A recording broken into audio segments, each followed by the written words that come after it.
अनुभूति 2024 गोटे भिन्न प्रकार मोर नहीं थिला।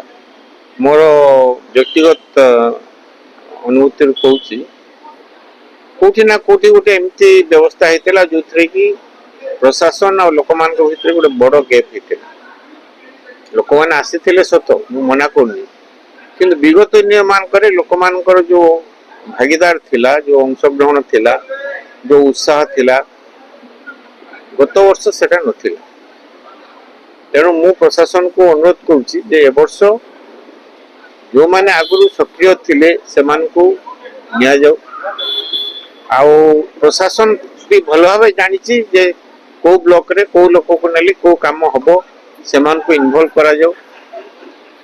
एवं जो समस्या सब सृष्टि हेछि जेमती केते बंधु कहले पेमेंट हेइनी से गुडाक दूर करा जाऊ। विशेष कर प्रशासन को मैं अनुरोध करी जे लोक संपर्क रखु। लोक संपर्क रखिले सब समस्या समाधान।